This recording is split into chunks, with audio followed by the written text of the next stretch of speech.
10ನೇ ತರಗತಿ ಓದ್ತಿದ್ದೀನಿ. ಈ ದಿನ ನಾನು ದೈಹಿಕ ಶಿಕ್ಷಣದ ಒಲಿಂಪಿಕ್ಸ್ ಬಗ್ಗೆ ಹೇಳ್ತಾ ಇದ್ದೀನಿ. ನಮಗೆಲ್ಲರಿಗೂ ಗೊತ್ತಿರೋ ಹಾಗೆ ಒಲಿಂಪಿಕ್ಸ್ ಎಂದೊಡನೆ ವಿಶ್ವದ ಕ್ರೀಡಾಪಟುಗಳು ಹಾಗೂ ಕ್ರೀಡಾಭಿಮಾನಿಗಳು ಮೈ ನೆರಳುವಂತೆ ಹಾಗೂ ರೋಮಾಂಚನದಿಂದ ಮನ ಉಚ್ಚೆದ್ದು ಕುಣಿಯುತ್ತದೆ. ಈ ಅಪೂರ್ವ ಕ್ರೀಡೋತ್ಸವ ವಿಶ್ವದ ವಿವಿಧ ಮತ ದೇಶದ ಜನಾಂಗದವರನ್ನು ಒಂದೆಡೆ ಕಲೆ ಹಾಕಿ ಭಾವೈಕ್ಯತೆಯನ್ನು ಬಿಂಬಿಸುವ ಮಹಾಮೇಳವಷ್ಟೇ ಅಲ್ಲ, ಪ್ರತಿಭಾಪೂರ್ಣ ಆಟಗಾರರ ಕನಸುಗಳನ್ನು ನನಸುಗೊಳಿಸುವ ಸುವರ್ಣ ವೇದಿಕೆಯಾಗಿದೆ. ಈ ಒಲಿಂಪಿಕ್ಸ್ ಅನ್ನು ಇಡೀ ನಮ್ಮ ದೇಶದಲ್ಲಿಂದ ಇಡೀ ನಮ್ಮ ಭೂಮಿ ಮೇಲಿದ್ದ ಎಲ್ಲ ದೇಶದ ಕ್ರೀಡಾಪಟುಗಳು ಸೇರಿ ಆಟ ಆಡುವಂಥದ್ದೇ ಈ ಒಲಿಂಪಿಕ್ಸ್. ಈ ಒಲಿಂಪಿಕ್ಸ್ನಲ್ಲಿ ಒಲಿಂಪಿಕ್ ಕ್ರೀಡೆಗಳು 2 ಹಂತದಲ್ಲಿ ಅಭ್ಯಾಸ ಮಾಡಬಹುದು. ಅವು ಯಾವುವು ಅಂದರೆ, ಮೊದಲನೇದಾಗಿ ಪ್ರಾಚೀನ ಒಲಿಂಪಿಕ್ ಕ್ರೀಡೆ ಹಾಗೂ ಎರಡನೇದಾಗಿ ಆಧುನಿಕ ಒಲಿಂಪಿಕ್ ಕ್ರೀಡೆ. ನಾನು ಮೊದಲನೇದಾಗಿ ಪ್ರಾಚೀನ ಒಲಿಂಪಿಕ್ ಕ್ರೀಡೆ ಬಗ್ಗೆ ಹೇಳ್ತಿದ್ದೀನಿ.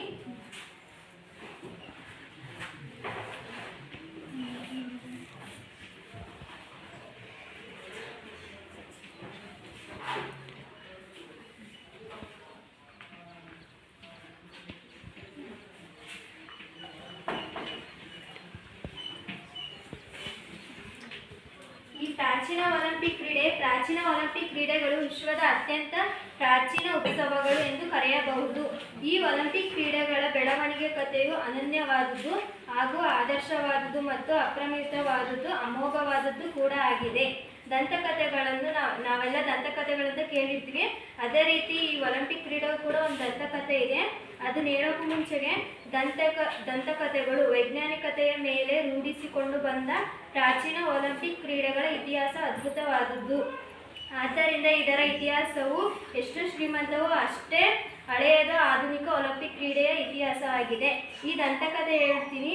ಆ ದಂತಕಥೆ ಹೇಳೋಕ್ಕೂ ಮುಂಚೆಗೆ ಕ್ರಿಸ್ತ ಹುಟ್ಟುವುದಕ್ಕಿಂತ ಪೂರ್ವ ಅಂದರೆ ಕ್ರಿಸ್ತ ಹುಟ್ಟುವುದಕ್ಕಿಂತ ಪೂರ್ವವಾಗಿ ನಾವು ಅದನ್ನ ಕ್ರಿಸ್ತ ಪೂರ್ವ ಅಂತ ಕರಿತೀವಿ.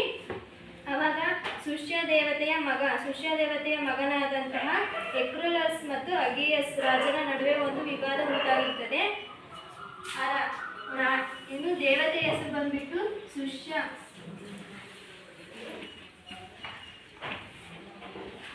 ಸುಷ್ಯ ದೇವತೆ. ಇವರ ಮಗ ಅಗಿಯಸ್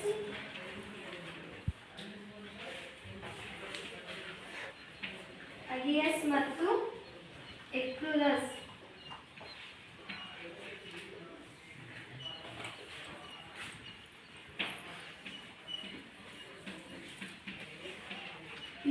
ಇವರಿಬ್ರು ನಡುವೆ ಒಂದಿನ ವಿವಾದ ಉಂಟಾಗುತ್ತೆ. ಆ ವಿವಾದ ಯಾಕೆ ಉಂಟಾಗುತ್ತಪ್ಪ ಅಂದರೆ, ಅಕ್ರುಲಸ್ ರಾಜನಾಗಿರ್ತಾನೆ. ಆ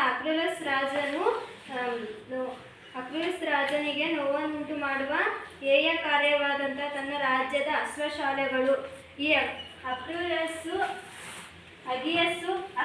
ಅಗಿಯಸ್ಸಿಗೆ ಒಂದು ಸವಾಲಂತ ಆಗ್ತಾನೆ. ಏನಂದರೆ, ತನ್ನ ರಾಜ್ಯದಲ್ಲಿರುವಂಥ ಅಶ್ವಶಾಲೆಗಳು ಅಂದರೆ ಕುದುರೆಯ ಶಾಲೆಗಳಂದ್ರೆ ಕುದುರೆನ ಏನು ಸಾಗಾಣಿಕೆ ಮಾಡ್ತಿರ್ತಾರೋ ಆ ಶಾಲೆಯನ್ನು ನೀನು ಸ್ವಚ್ಛ ಮಾಡಬೇಕು ಅಂತೇಳಿ. ಆಗ ನೀನು ಸ್ವಚ್ಛ ಮಾಡಿದಾಗ ನಾನು ನಿನಗೆ ನನ್ನ ರಾಜ್ಯದ ಅರ್ಧ ರಾಜ್ಯವನ್ನು ಬಿಟ್ಕೊಡ್ತಾನೆ ಅಂತ ಹೇಳ್ತಾನೆ. ಅವನು ಸರಿ ಅಂತ ಇವನು ಒಪ್ಕೊಳ್ತಾನೆ. ಆಗ ಅರ್ಕುಲಸ್ ರಾಜನಿಗೆ ನೋವನ್ನುಂಟು ಮಾಡುವ ಹೇಯ ಕಾರ್ಯವಾದ ತನ್ನ ರಾಜ್ಯದ ಅಶ್ವಶಾಲೆಗಳ ಭಾಗವನ್ನು ಸ್ವಚ್ಛಗೊಳಿಸಿದರೆ ರಾಜ್ಯದ ಅರ್ಧ ಭಾಗ ನೀಡುವೆನು ಎಂದು ಆಹ್ವಾನ ನೀಡುತ್ತಾನೆ. ಆಗ ಅರ್ಕುಲಸ್ ರಾಜನು ತನ್ನ ಎಲ್ಲ ಶಕ್ತಿಯನ್ನು ಹಾಕ್ಬಿಟ್ಟು ಅಲ್ಲಿ ಹರಿಯುತ್ತಿದ್ದಂಥ ಅಲ್ಟಾಸ್ ನದಿ ಇರುತ್ತೆ. ಅವ್ರ ರಾಜ್ಯದಲ್ಲಿ ಹರಿಯುತ್ತಿದ್ದಂತಹ ಅಲ್ಟಾಸ್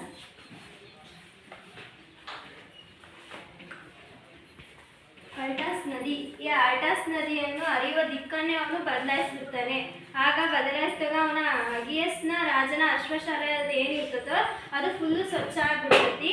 ಆಗ ಅವನು ಹೆಂಗಿದ್ರು ನನಗೆ ಅಶ್ವಶಾಲೆ ಸ್ವಚ್ಛತೆಯನ್ನು ಮಾಡಿದ್ದೀನಿ, ನನಗೆ ಅರ್ಧ ರಾಜ್ಯ ಬಿಟ್ಕೊಡು ಅಂತ ಕೇಳ್ತಾನೆ. ಆಗ ಅಕ್ರುಲಸ್ ರಾಜನ ಕಾರ್ಯದ ವಿಧಾನವೇ ಸರಿ ಇಲ್ಲ, ಅಂದರೆ ಅವ್ನು ಮಾಡಿದ ರೀತಿನೇ ಸರಿ ಇಲ್ಲ, ನಾನು ಹೇಳಿ ಸ್ವಚ್ಛಗೊಳಿಸೋಕ್ಕೆ. ಆದರೆ ಅವನು ಅಲ್ಲಿ ಹರಿಯುತ್ತಿದ್ದ ಅಲ್ಟಾಸ್ ನದಿಯನ್ನೇ ಹರಿಯುತ್ತಿದ್ದ ದಿಕ್ಕನ್ನೇ ಬದಲಾಯಿಸಿದ. ಇದು ಸರಿಯಲ್ಲ ಅಂತ ಹೇಳಿ ನಾವು ಕೊಡಲ್ಲ ಅಂತ ಹೇಳ್ತಾನೆ. ಆವಾಗ ಅವರಿಬ್ಬರ ನಡುವೆ ಯುದ್ಧ ಆಗುತ್ತೆ. ಆಗ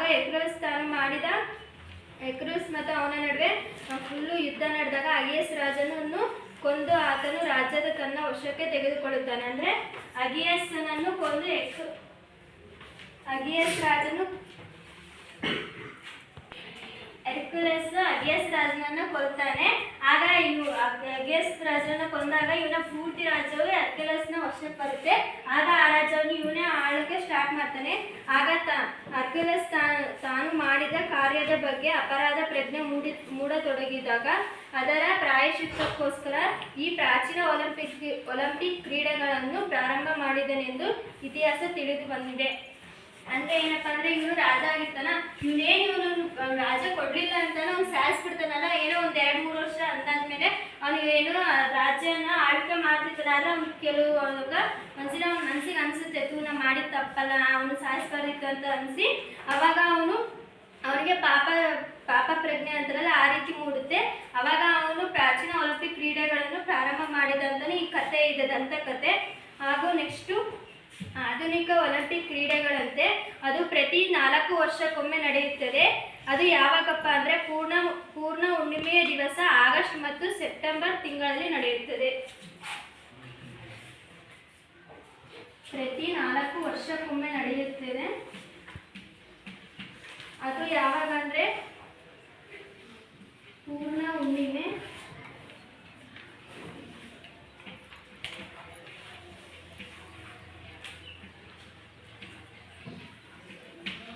ಆಗಸ್ಟ್ ಮತ್ತು ಸೆಪ್ಟೆಂಬರ್ ತಿಂಗಳಲ್ಲಿ.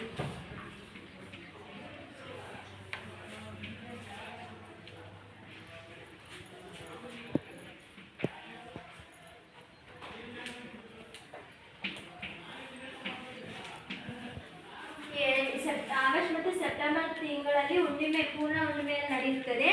ಹಾಗೂ ಕ್ರಿಸ್ತಪೂರ್ವ 776ನೇ ವರ್ಷವನ್ನು ಪ್ರಾಚೀನ ಒಲಿಂಪಿಕ್ ಕ್ರೀಡೆ ನಡೆದ ಪ್ರಥಮ ವರ್ಷ ಅಂತ ಕರೀತಾರೆ. ಹಾಗೂ ಕ್ರಿಸ್ತಪೂರ್ವ 776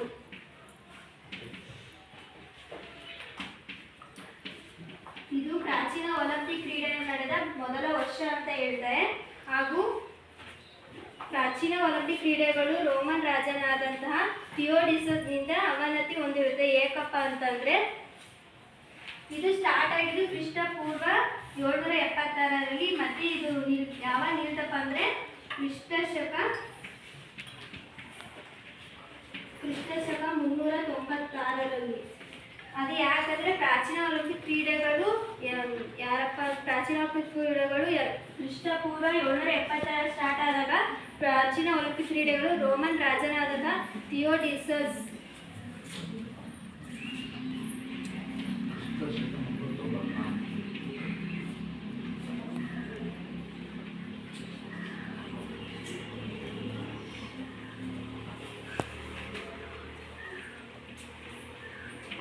ಈ ರೋಮನ್ ದೇಶದ ಥಿಯೋಡಿಸಸ್ ಅನ್ನು ಏನು ಒಲಿಂಪಿಕ್ ಕ್ರೀಡೆ ನಡೆಯುತ್ತಿರ್ತದೋ ಅದನ್ನ ನಿಲ್ಲಿಸ್ತಾನೆ.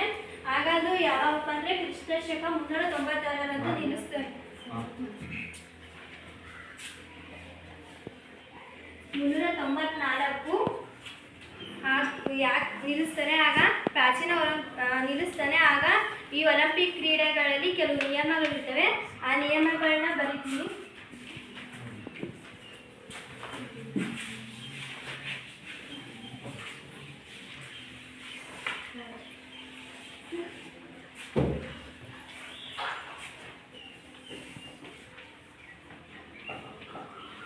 ಪ್ರಾಚೀನ ಒಲಿಂಪಿಕ್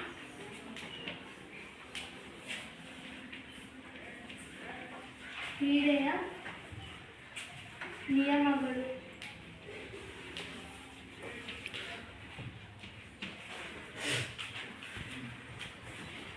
ಮೊದಲನೇದಾಗಿ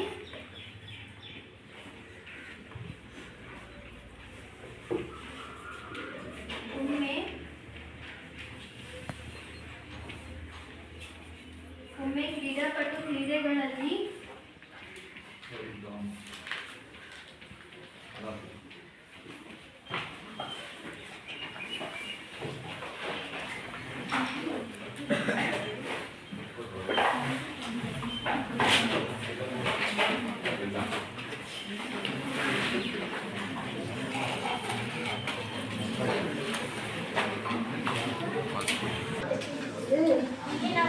ಪ್ರಾಚೀನ ಒಲಿಂಪಿಕ್ ಕ್ರೀಡೆಯ ನಿಯಮಗಳು. ಮೊದಲನೇದಾಗಿ ಒಮ್ಮೆ ಕ್ರೀಡಾಪಟು ಕ್ರೀಡೆಗಳಲ್ಲಿ ಭಾಗವಹಿಸುವುದನ್ನು ಖಚಿತಪಡಿಸಿದರೆ ಯಾವುದೇ ಸಂದರ್ಭದಲ್ಲಿ ತನ್ನ ಎದುರಾಳಿಗೆ ಯಾವುದೇ ಕಾರಣದಿಂದ ಸ್ಪರ್ಧೆಯನ್ನು ಬಿಟ್ಟುಕೊಡುವ ಅವಕಾಶವಿರಲಿಲ್ಲ. ಅಂದ್ರೆ ಈಗ ನಾವು ಇಬ್ರು ಕ್ರೀಡಾಪಟುಗಳು ಇರ್ತಾರೆ, ಅಂದ್ರೆ ಎ ಮತ್ತು ಬಿ ಅಂತ ಇರ್ತಾರ. ಅವರಿಬ್ರು ಏನೋ ಎದುರಾಳಿಯಾಗಿ ಆಟ ಆಡ್ತಾ ಇರ್ತಾರೆ. ಆಗ ಏನಾದ್ರು ಇಲ್ಲ ನೀವು ಎದುರಾಳಿಯಾಗಿ ಆಟ ಆಡೋಣ ಅಂತ ಹೇಳೋ ಆಗಿಲ್ಲ. ಆಗ ಅವನು ನಾನು ಆಟ ಆಡೋದಂತ ಯಾವುದೇ ರೀತಿ ಸ್ಪರ್ಧೆಯಿಂದ ಹೊರಗೆ ಬರೋ ಆಗಿಲ್ಲ. ಇಬ್ರು ಎದುರಾಳಿಯಾಗಿ ಆಟ ಆಡಿ ಅವರಿಬ್ಬರಲ್ಲಿ ಯಾರಾದ್ರೂ ಒಬ್ರು ಗೆಲ್ಲಲೇಬೇಕು. ಹಾಗೂ ಎರಡನೆಯದಾಗಿ ಗ್ರೀಕ್ ದೇಶದಲ್ಲಿ ಜನಿಸಿದರೆ ಮಾತ್ರ ಪ್ರಾಚೀನ ಒಲಿಂಪಿಕ್ ಕ್ರೀಡೆಗಳಲ್ಲಿ ಭಾಗವಹಿಸಲು ಅವಕಾಶ ನೀಡಲಾಗುತ್ತಿತ್ತು. ಈಗ ಗ್ರೀಕ್ ದೇಶದಲ್ಲಿ ಆ ಒಲಿಂಪಿಕ್ ಕ್ರೀಡೆಯನ್ನು ನಡೆಸ್ತಾ ಇದ್ದಲ್ಲ, ಆ ದೇಶದಲ್ಲಿ ಜನಿಸಿದ್ರೆ ಮಾತ್ರ ಅಲ್ಲಿ ಕ್ರೀಡೆಯಲ್ಲಿ ಭಾಗವಹಿಸಬೇಕು. ಇಲ್ಲಾಂದ್ರೆ ಬೇರೆ ದೇಶದಲ್ಲಿ ಹೋಗ್ಬಿಟ್ಟು ನಾ ಆಟ ಆಡ್ತೀನಿ ಅಂತ ಹೇಳೋ ಆಗಿಲ್ಲ. ಹಾಗೂ ಮೂರನೇದಾಗಿ ಅಪರಾಧಿತ್ವವನ್ನು ಹೊಂದಿದ ಕ್ರೀಡಾಪಟುಗಳಿಗೆ ಕ್ರೀಡೆಗಳಲ್ಲಿ ಭಾಗವಹಿಸಲು ಅವಕಾಶವಿರಲಿಲ್ಲ. ಯಾವುದೇ ರೀತಿ ಅಪರಾಧ ಮಾಡಿಬಿಟ್ಟು ಜೈಲಿಗೆ ಹೋಗಿದ್ರೆ ಜೈಲಿಂದ ಬಂದ್ಬಿಟ್ಟು ಅವರು ನಾನು ಕ್ರೀಡಾಪಟುವಾಗಿ ಕ್ರೀಡೆಯಲ್ಲಿ ಆಟ ಆಡ್ತೀನಿ ಅಂದರೆ ಸ್ಪೋರ್ಟ್ಸಲ್ಲಿ ಸೇರ್ತೀನಿ ಅಂತ ಹೇಳಂಗಿಲ್ಲ. ಯಾಕಂದರೆ ಅವರು ತಪ್ಪು ಮಾಡಿ ಜೈಲಿಗೆ ಹೋಗಿದ್ರೆ ಹಾಗಾಗಿ ಅವರನ್ನು ಅಪರಾಧಿಗಳು ಅಂತ ಕರಿತೀವಿ.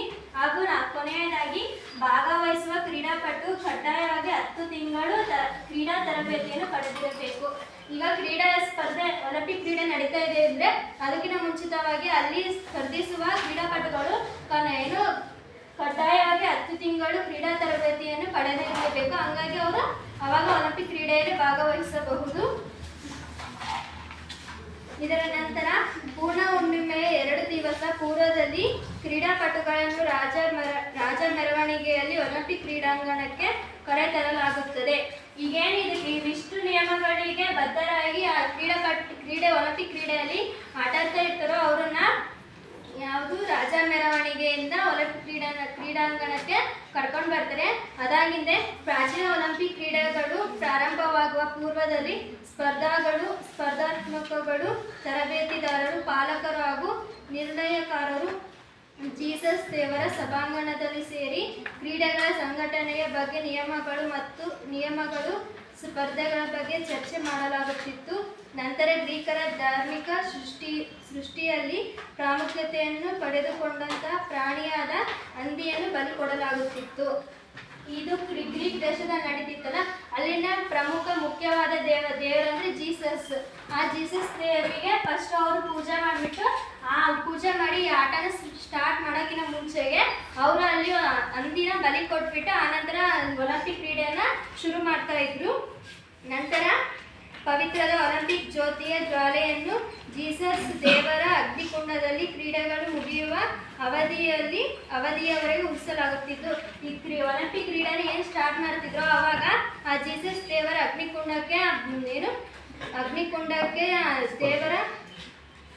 ಅಗ್ನಿಕುಂಡಕ್ಕೆ ಸ್ಪರ್ಶ ಮಾಡಿಸಿರ್ತಾರಲ್ಲ, ಆ ಒಲಿಂಪಿಕ್ ಕ್ರೀಡೆ ಮುಗಿಯೋವರೆಗೂ ಅದು ಆರದೇ ರೀತಿ ಅವ್ರನ್ನ ನೋಡ್ಕೋಬೇಕಿತ್ತು. ಇದಾದ ನಂತರ ಪ್ರಾಚೀನ ಒಲಿಂಪಿಕ್ ಕ್ರೀಡೆಗಳ ಸನ್ಮಾನ ಪದ್ಧತಿ ಅಂದರೆ ಯಾರು ಈ ಒಲಿಂಪಿಕ್ ಕ್ರೀಡೆಯಲ್ಲಿ ಗೆದ್ದಿರ್ತಾರೋ ಅವರಿಗೆ ಒಲಿವ್ ಮರದ ಎಲೆಗಳಿಂದ ಸಿದ್ಧಪಡಿಸಿದ ಕಿರೀಟವನ್ನು ಧರಿಸಿ ಸನ್ಮಾನಿಸಲಾಗುತ್ತಿತ್ತು. ಹಾಗೂ ರಾಜ್ಯ ಕವಳಿಯಿಂದ ಕ್ರೀಡಾಪಟುವಿನ ಮೇಲೆ ಕವಿತೆಯನ್ನು ರಚಿಸಲಾಗುತ್ತಿತ್ತು. ಅದೇ ರೀತಿ ಕ್ರೀಡಾಪಟುವಿನ ಸಾಧನೆ ಅವಿಸ್ಮರಣೆಯ ಉದ್ದೇಶದಿಂದ ಶಿಲ್ಪಿಗಳಿಂದ ಕ್ರೀಡಾಪಟುವಿನ ಮೂರ್ತಿಯನ್ನು ನಿರೂಪಿಸಿ ಕ್ರೀಡಾಂಗಣದಲ್ಲಿ ಅನಾವರಣಗೊಳಿಸಲಾಗುತ್ತಿತ್ತು. ಪ್ರಾಚೀನ ಒಲಿಂಪಿಕ್ ಕ್ರೀಡೆಗಳಲ್ಲಿ ವಿಜೇತರಾದ ಕ್ರೀಡಾಪಟುಗಳನ್ನು ರಾಜ ಮೆರವಣಿಗೆಯಲ್ಲಿ ಸಕಲ ವೈಭವಗಳೊಂದಿಗೆ ಅವರ ಮೂಲಸ್ಥಾನಗಳಿಗೆ ತಲುಪಿಸಲಾಗುತ್ತಿತ್ತು. ಏನಪ್ಪ ಅಂದರೆ ಆ ಗ್ರೀಕ್ ದೇಶದಲ್ಲಿ ಒಂದು ಒಲಿವ್ ಮರ ಅಂತ ಇತ್ತು.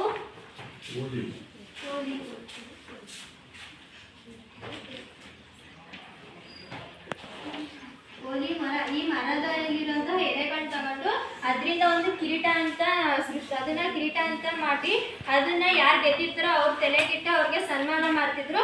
ಹಾಗೂ ರಾಜ ಕವಿಗಳು ಯಾವಂದ್ರೆ ಆ ರಾಜ್ಯದಲ್ಲಿ ಕವಿಗಳು ಏನಿರ್ತಾರೆ ಪ್ರಸಿದ್ಧ ಕವಿಗಳು ಅವರಿಂದ ಆ ಕ್ರೀಡಾಪಟುಗಳ ಮೇಲೆ ಒಂದು ಕವಿತೆಯನ್ನು ಬರೆಸ್ತಾ ಇದ್ರು. ಹಾಗೂ ಆ ಗ್ರೀಕ್ ದೇಶದಲ್ಲಿ ಅವರು ಕ್ರೀಡಾಪಟುಗಳು ಏನಾಗಿರ್ತಾರೋ ಅವ್ರನ್ನ ಯಾವಾಗ ಸ್ಮರಿಸ್ತಾ ಇರ್ಬೇಕಂತೋಸ್ಕರ ಅವರ ಒಂದು ಶಿಲ್ಪಿ ಅಂದರೆ ಅವರದೊಂದು ಮೂರ್ತಿಯನ್ನು ಮಾಡಿಬಿಟ್ಟು ಆ ಕ್ರೀಡಾಂಗಣದಲ್ಲಿ ಅವ್ರ ಶಿಲ್ಪಿನ ಸ್ಥಾಪಿಸ್ತಾ ಇದ್ರು. ಅದರ ಜೊತೆಗೆ ಏನು ಗೆದ್ದಿರ್ತಾರೋ ಅವರನ್ನ ರಾಜ ಮೆರವಣಿಗೆಯಿಂದ ಅವರ ಊರಿಗೆ ಅಥವಾ ಅವರ ದೇಶಕ್ಕೆ ಅವ್ರನ್ನ ವಾಪಸ್ ಕಳಿಸ್ತಾ ಇದ್ರು. ಇನ್ನು ಈ ಪ್ರಾಚೀನ ಒಲಿಂಪಿಕ್ನಲ್ಲಿ ಕೊನೆಯದಾಗಿ ಪ್ರಾಚೀನ ಒಲಿಂಪಿಕ್ ಕ್ರೀಡೆಗಳು 776ರಲ್ಲಿ ಪ್ರಾರಂಭಗೊಂಡು 394ರವರೆಗೆ ನಡೆದು ನಂತರ ಅಂದರೆ ಸುಮಾರು 1200 ವರ್ಷಗಳಿಗೆ ಪ್ರತಿ 4 ವರ್ಷಗಳಿಗೊಮ್ಮೆ ಅಂದರೆ ಒಟ್ಟು 239 ಸಲ ಅಮೋಘ ರೀತಿಯಲ್ಲಿ ಸಂಘಟನೆಗೊಂಡಿದೆ. ಹಾಗೂ ಮುಂದೆ ಕ್ರೀಡೆಗಳು ರೋಮನ್ನರ ದಬ್ಬಾಳಿಕೆಗೆ ಒಳಗಾದಾಗ ರೋಮನ್ ರಾಜನಾದ ಥಿಯೋಡಿಸನ್ ರಾಜನ ಆಡಳಿತದಲ್ಲಿ ತಮ್ಮ ಗತಕಾಲದ ವೈಭವವನ್ನು ಕಳೆದುಕೊಂಡು ಅವನತಿಗೆ ಹೊಂದಿದನು. ಇದು ಟೋಟಲ್ ಆಗಿ ಕ್ರೀಡೆಗಳು 776ರಿಂದ 394ವರೆಗೂ ನಡೆದಿದೆ. ಅಂದರೆ 1200 ವರ್ಷಗಳವರೆಗೂ ನಡೆದಿದೆ. ಈಗ ಅಂದರೆ ಒಟ್ಟು ಒಲಿಂಪಿಕ್ ಪ್ರಾಚೀನ ಒಲಿಂಪಿಕ್ ಕ್ರೀಡೆ 293 ಸಲ ನಡೆದಿದೆ.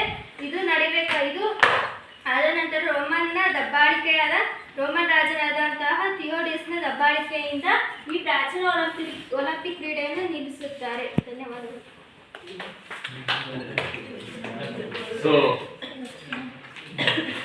ಇದುವರೆಗೂ ಪ್ರಾಚೀನ ಒಲಿಂಪಿಕ್ಸ್ ನನಗಿಂತ ಹೆಚ್ಚಿನ ವಿಚಾರವಾಗಿ ನಿಮಗೆ ಮುಂದೆ ಪೂರ್ಣಿಮಾ PM ಅವರು ಬಹಳ ವಿಶೇಷವಾಗಿ ಮಂಡಿಸಿದ್ದಾರೆ. ಅವರಿಗೆ ಪೂರ್ವಕವಾದಂಥ ಧನ್ಯವಾದಗಳು.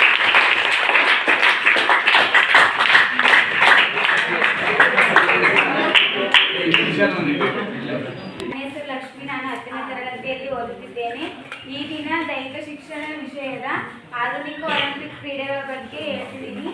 ಮೊದಲನೇದಾಗಿ ನಿಸರ್ಗದ ನಿಯಮದ ಪ್ರಕಾರ ಪ್ರತಿಯೊಂದು ಘಟನೆಗೆ ಪ್ರಾರಂಭ ಹಾಗೂ ಅಂತ್ಯವಿರುವಂತೆ ಪ್ರಾಚೀನ ಒಲಿಂಪಿಕ್ ಕ್ರೀಡೆಗಳು 394 ADಯಲ್ಲಿ ರೋಮನ್ ರಾಜನಾದ ಥಿಯೋಡೋಸಿಯಸ್ನಿಂದ ಅವನತಿ ಹೊಂದಿದ ನಂತರ ಸುಮಾರು 1500 ವರ್ಷಗಳವರೆಗೆ ವಿಶ್ವದ ಯಾವುದೇ ರಾಷ್ಟ್ರದವರು ಒಲಿಂಪಿಕ್ ಕ್ರೀಡೆಗಳನ್ನು ಪುನರ್ಜೀವನಗೊಳಿಸಲು ಪ್ರಯತ್ನಿಸಲಿಲ್ಲ. ಇಲ್ಲಿ ರೋಮನ್ ರಾಜ ಥಿಯೋಡೋಸಿಯಸ್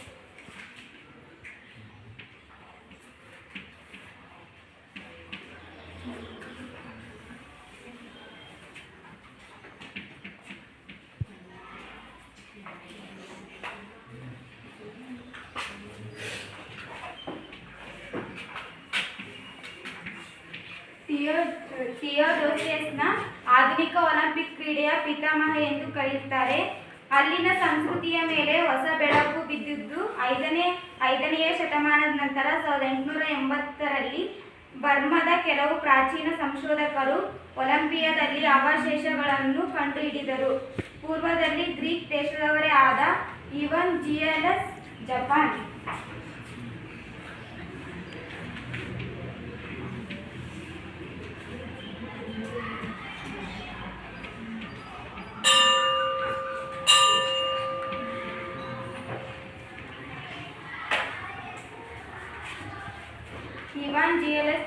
ಇವರ 1859 ಹಾಗೂ 1870 ಈ ವರ್ಷಗಳಲ್ಲಿ ಸಂಘಟಿಸಿದ ಒಲಿಂಪಿಕ್ ಕ್ರೀಡೆಗಳು ಕೆಲವು ಕಾರಣಗಳಿಂದ ಯಶಸ್ವಿಗೊಂಡಿತ್ತು. ಆ ಕಾರಣಗಳು ಯಾವುವೆಂದರೆ, ಮೊದಲನೇದಾಗಿ ಜನರು ಋಣಾತ್ಮಕ ಪ್ರತಿಕ್ರಿಯೆ ಹಾಗೂ ಸಹಕಾರ. ಎರಡನೇದು, ವಿಶ್ವವು ಈ ಕ್ರೀಡೆಗಳಲ್ಲಿ ಭಾಗವಹಿಸುವ ಸಿದ್ಧತೆ ಇರಲಿಲ್ಲ. ಮೂರನೇದು, ಕ್ರೀಡೆಗಳು ಸಂಘಟನೆಯ ಬಗ್ಗೆ ವಿಶ್ವದ ಇತರ ರಾಷ್ಟ್ರಗಳಿಗೆ ಸರಿಯಾದ ಮಾಹಿತಿ ಒದಗಿಸಿರಲಿಲ್ಲ. ವಿಶ್ವದ ಇತರ ದೇಶಗಳ ಕ್ರೀಡಾ ಸಂಸ್ಥೆಗಳಿಂದ, ಕ್ರೀಡಾ ಮಂಡಳಿಗಳಿಂದ ಕ್ರೀಡಾ ಸಂಘಟನೆಯ ಬಗ್ಗೆ ಸಹಾಯವನ್ನು ಯೋಚಿಸಿರಲಿಲ್ಲ. ಆರನೇದು, ಆರ್ಥಿಕ ತೊಂದರೆ. ಏಳನೇದು, ಅನುಭವದ ಕೊರತೆ. ಆರ್ಥಿಕ ಅಂದರೆ ಯಾರಾದರೂ ಹೇಳ್ತೀರಾ?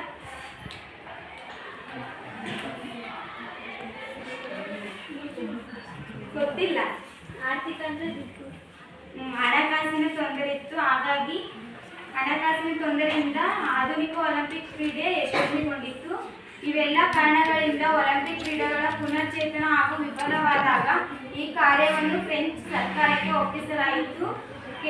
ಫ್ರೆಂಚ್ ಸರ್ಕಾರವು ಪ್ರಾಚೀನ ಸಂಸ್ಕೃತಿಯ ಬಗ್ಗೆ ಅಭಿರುಚಿಯುಳ್ಳ ಫ್ರಾನ್ಸಿನ ಖ್ಯಾತ ಶಿಕ್ಷಣ ತಜ್ಞರಾದ ವ್ಯಾರೆಂಟ್ ಥಿಯರಿ ಡಿ ಕೌಬರ್ಟಿನ್ ಇವರು ಒಪ್ಪಿಸಿದರು.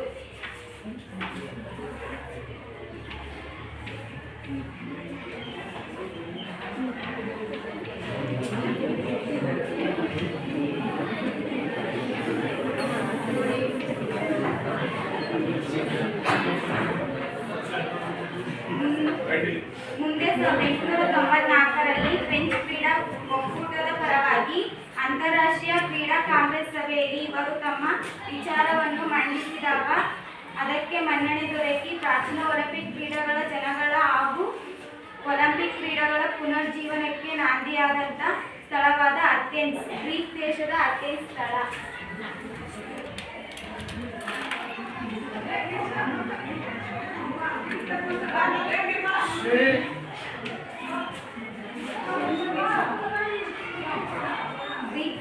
ಗ್ರೀಕ್ ಸ್ಥಳದ ಅಥೆನ್ಸ್ ಸ್ಥಳದಲ್ಲಿ ಪ್ರಾಚೀನ ಒಲಿಂಪಿಕ್ ಕ್ರೀಡೆಗಳ ಜನಗಳ ಹಾಗೂ ಒಲಿಂಪಿಕ್ ಕ್ರೀಡೆಗಳ ಪುನರ್ಜೀವನ ನಾಂದಿಯಾಯಿತು.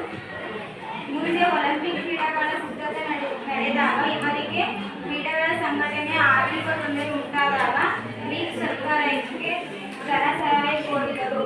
ಈ ಮಹಾನ್ ಕಾರ್ಯದ ಪ್ರತಿಫಲವಾಗಿ ಬ್ಯಾರನ್ ಪಿಯರಿ ಡಿ ಕೊಬರ್ಟಿನವರು ಆಧುನಿಕ ಒಲಿಂಪಿಕ್ ಕ್ರೀಡೆಯ ಪಿತಾಮಹ ಎಂದು ಕರೆಯುತ್ತಾರೆ. ಇಷ್ಟನ್ನು ನನ್ನ ಧನ್ಯವಾದಗಳು.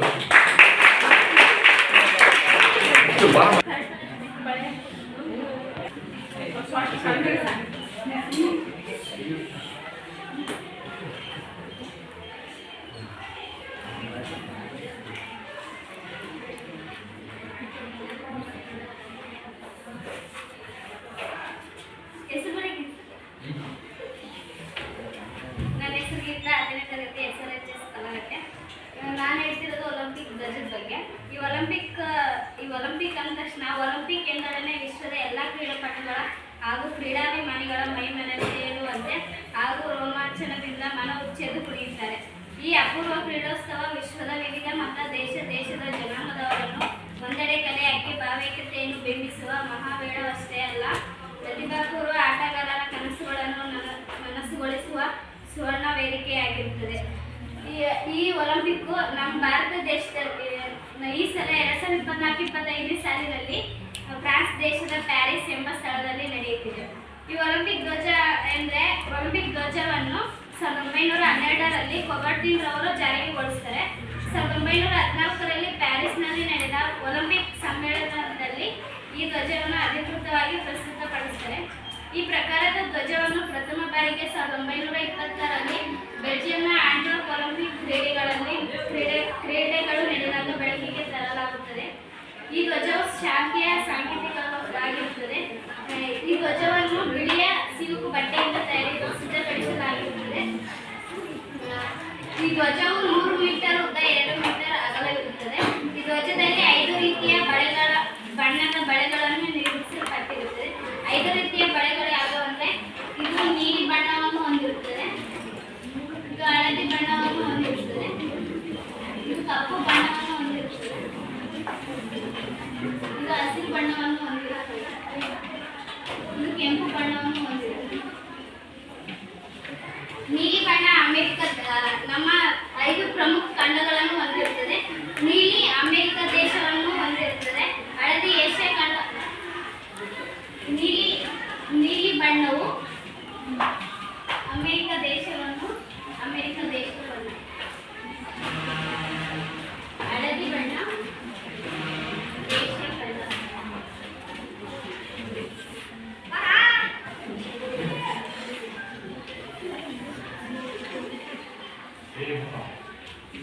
ಆಫ್ರಿಕಾ.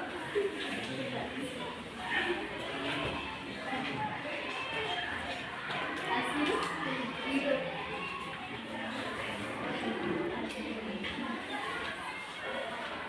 ಕೆಂಪು,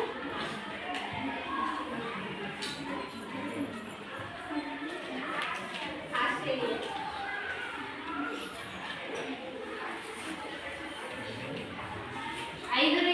ಪ್ರಮುಖ 5 ದೇಶದ 5 ಖಂಡಗಳನ್ನು ಪ್ರತಿನಿಧಿಸುತ್ತದೆ. 5 ರೀತಿಯ ಬಣ್ಣಗಳನ್ನು ಹೊಂದಿರುತ್ತದೆ. ಈ ಚಿಹ್ನೆ ಇದು ಒಲಿಂಪಿಕ್ ಧ್ವಜದ ಕೆಳಗಡೆ ಇದು ಡೈಡನ್ ಎಂಬುವರು ಒಂದು ಧ್ಯೇಯ ವಾಕ್ಯವನ್ನು ಹೇಳಿರ್ತಾರೆ. ಆ ಧ್ಯೇಯ ವಾಕ್ಯ ಯಾವುದಾದ್ರು ಅಂದರೆ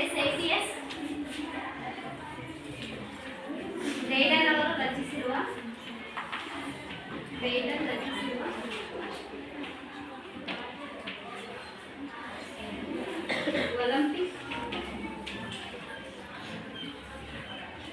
ಒಲಿಂಪಿಕ್ ಧ್ಯೇಯವಾಕ್ಯ.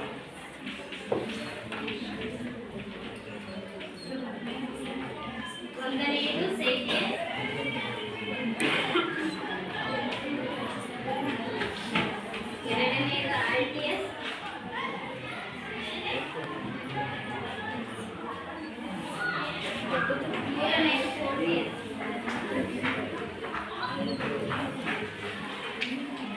ಸೈಟಿಯಸ್ ಅಂದ್ರೆ ಇನ್ನೂ ವೇಗ ಅಂತ.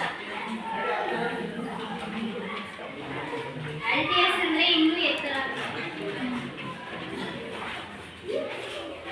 ಫೋರ್ಟಿಯಸ್ ಅಂದ್ರೆ ಇನ್ನೂ ಬಲ ಅಂತ.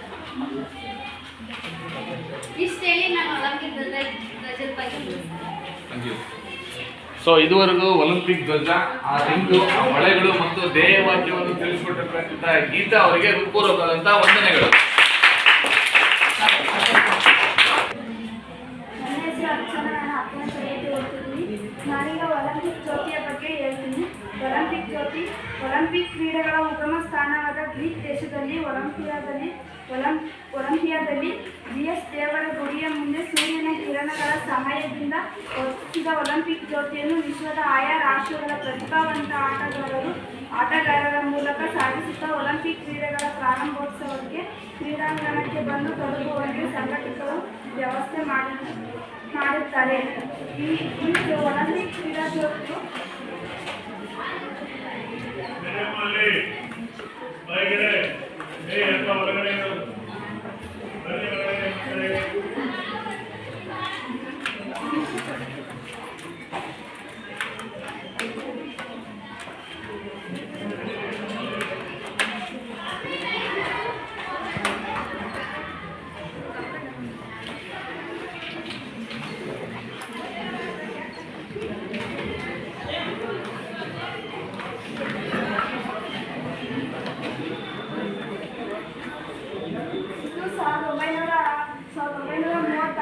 ಜರ್ಮನಿಯ ಬರ್ಲಿನ್ ಎಂಬ ನಗರದಲ್ಲಿ ಪ್ರಪ್ರಥಮವಾಗಿ ಈ ಪದ್ಧತಿಯನ್ನು ಜಾರಿಗೆ ತರಲಾಯಿತು.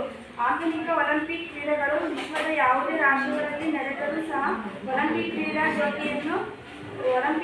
ಜ್ಯೋತಿಯನ್ನು ಮಾತ್ರ ಗ್ರೀಕ್ ದೇಶದ ಒಲಿಂಪಿಯಾದಲ್ಲಿ ವರ್ತಿಸಿದ ವಿವಿಧ ರಾಷ್ಟ್ರಗಳ ಪ್ರತಿಭಾವಂತ ಓಟಗಾರರ ಮೂಲಕ ಸಾಗಿಸುತ್ತಾ ಕ್ರೀಡೆಗಳು ನಡೆಯುವ ನಗರಕ್ಕೆ ಪ್ರಾರಂಭೋತ್ಸವದ ಸಮಯಕ್ಕೆ ಸರಿಯಾಗಿ ಬಂದು ತಲುಪುವಂಥ ವ್ಯವಸ್ಥೆಯನ್ನು ಮಾರುತಿಯನ್ನು ತೀರ್ಮಾನಿಸುತ್ತಾರೆ.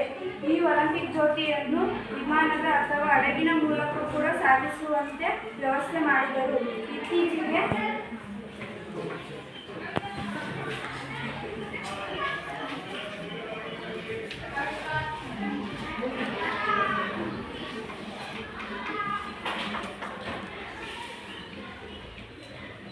ಇತ್ತೀಚೆಗೆ ಸಿಡ್ನಿ ಅಥವಾ ಆಸ್ಟ್ರೇಲಿಯಾದಲ್ಲಿ ಕೂಡ ಇದನ್ನು ಸಮುದ್ರದ ಅಡಿಯಿಂದಲೂ ಕೂಡ ಸಾಗಿಸುತ್ತದೆ. ಇದನ್ನು ವಿಶ್ವದ ಹಲವಾರು ಆಶ್ಚರ್ಯ ಘಟನೆಗಳಲ್ಲಿ ಒಂದು ಎಂದರೆ ತಪ್ಪಾಗಲಾರದು. ಈ ಜ್ಯೋತಿಯನ್ನು 6 ಗಂಟೆ ಉರಿಯಲು ಕೂಡ ಏರ್ಪಾಡು ಮಾಡಿರುತ್ತಾರೆ. ಗ್ರೀಕ್ನ ಕವಿಯಾದ ಕಾಸ್ಟಿಸ್ ಪಾಲಿಮಸ್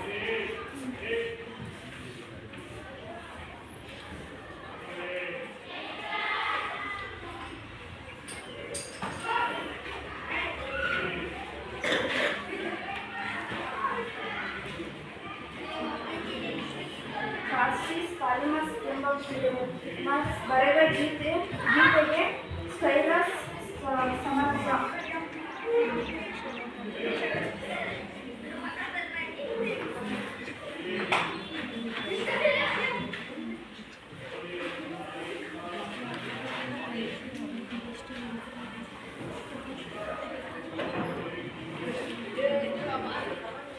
ಸ್ಟೈಲಸ್ ಸಮರಸ ಎಂಬವರು ಸಂಗೀತ ಸಂಯೋಜನೆ ಮಾಡಿ ನುಡಿಸಲಾಯಿತು. ಇದನ್ನು ನೋಡಲು ಬಂದವರು ಬಹಳ ಮೆಚ್ಚುಗೆ ವ್ಯಕ್ತಪಡಿಸಿದರು. ಈ ಗೀತೆಯನ್ನು ಒಲಿಂಪಿಕ್ಸ್ನ ಆರ್ಥಿಕ ಗೀತೆ ಎನ್ನುತ್ತಾರೆ. ಒಲಿಂಪಿಕ್ ಜ್ಯೋತಿ ಗೊತ್ತಿದೆಯಲ್ಲಪ್ಪ ನಿಮಗೆ, ಪ್ರತಿಯೊಂದು ವಲಯ ಕಾಲದ ಪಡೆದಲ್ಲಿ ಜ್ಯೋತಿ ಇಟ್ಕೊಳ್ತಿಲ್ಲಪ್ಪ.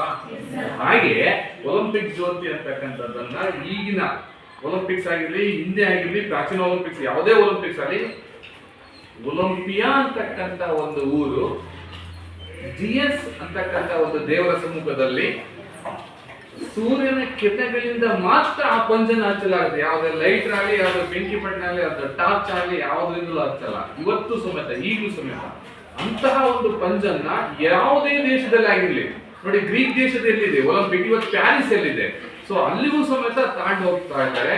ಅದು ಕೆಡದ ಹಾಗೆ. ಮತ್ತೆ ಈಗ 18 ದಿನ ನಡೀತದಲ್ಲ, ಈಗ ಜೂನ್ 26ರಿಂದ ಆಗಸ್ಟ್ 14ವರೆಗೂ ಆ ಜ್ಯೋತಿ ಕೆಡಲ್ಲ. ಅಂತಹ ಒಂದು ವ್ಯವಸ್ಥೆ ಮಾಡಿರ್ತಾರೆ. 2000